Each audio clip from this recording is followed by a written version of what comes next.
Imvakalelo zembongi ziyazaphokoka mhla ndisiva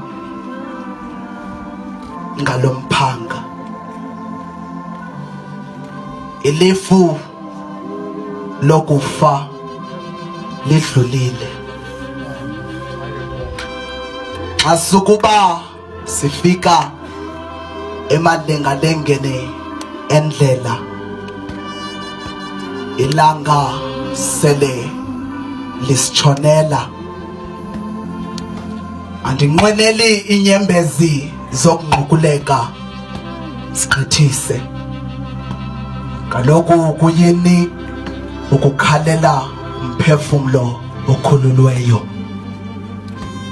Masimkhumbuleni maxa wambi, masimkhululeni. Kona uyibeke ngesaquphe ngawe. Futhi nayo lenqwelo iqoqisa, iqubula, igqitha ukufa ayiqheleki. Kodwa kuyini ukuqumba siqalekise ngesingenakujika? Nyanisweni kunyembeleke kusanyathela into enyathela ngenyameko. Kunyothulwe mthiwumbi buseyokoyoko ziziqhamo zokuyama. Exikweni ingqokelela zemfundiso esizithathe kule ngqaka sesiqinisa. Kakade kuhle ukukhulula nokukhupha okuhle kokubi okukhutshwa bubomi.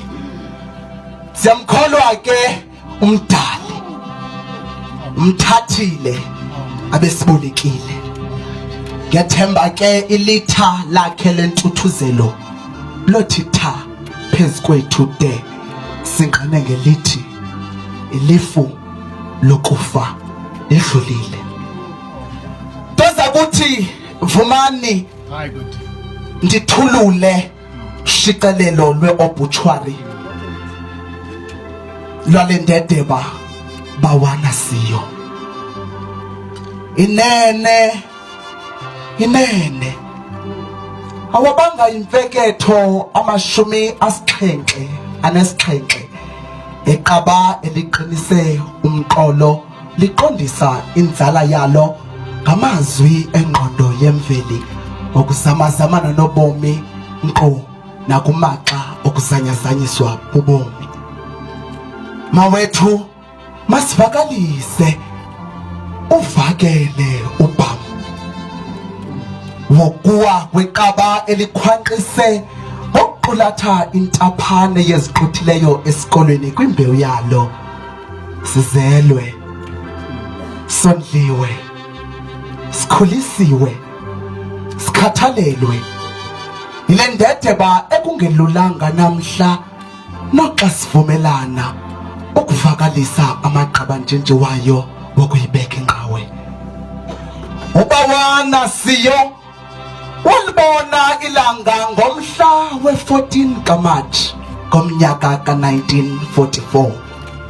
Waphuma lo mdaka umnyama ecaca okokuba akazukuncothuka ncakasana ekadeni, kananjalo enguntondo kumkhuluwa wakhe omnye noodade bakhe ababini kwimbewu kaTolo, uNdabula Siyo nesizalo sikaMarhadebe uNomeyile Siyo abangasekhoyo kulumakade ahlabayo. Ukuxelenga ujongise umbombo kule ndaba etafile apho agaleleke efama esalusa inkukhu ukuqokelela iqhosha elingenamtunja ngomnyaka ka-1968.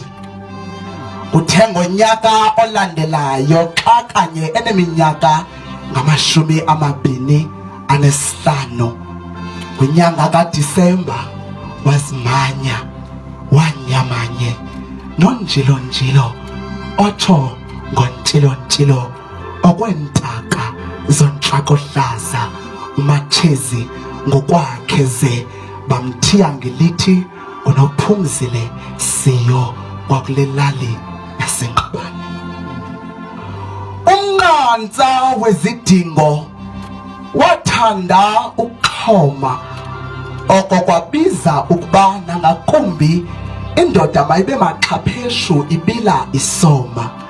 Kwenjenjalo ke uwele imilambo wacanda amathafa ukusingisela kwele golide ngo-1970.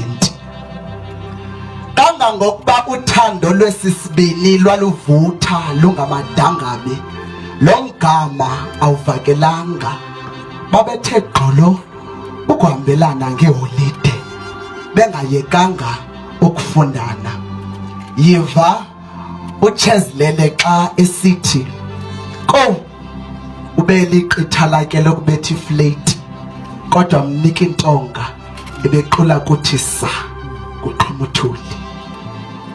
Khamile wanda walizwa ngesithandathu sabantwana, kodwa ngelishwa owokuqala usoyiso walishiya elimiweyo.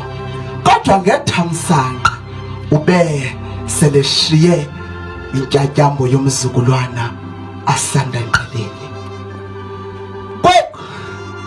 BenguNovemba ka-2021 ubonakalise iingqimba zamafu ziqina ukuqokelelana.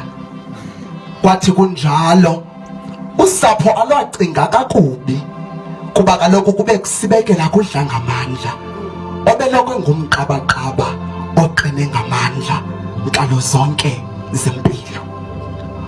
Balekiselwe ke kwiziko lezempilo isibhedlele iMthatha General emveni kwemigudu yogqirha, ze kwalekwa ngamatiletile enzululwazi.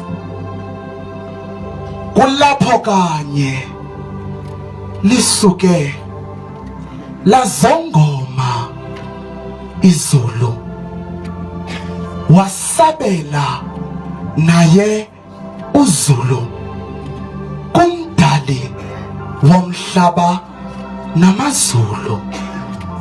Kanti ke ngasemva ushiya unkosikazi wakhe, abantwana bakhe uTheliswa, uNolibabalo, uSibabalwe, uSivuyile noZimkhitha, abazukulwana abali-15, isine sesizukulwana, kanti nomolokazana ababini nomkhwenyane omnye.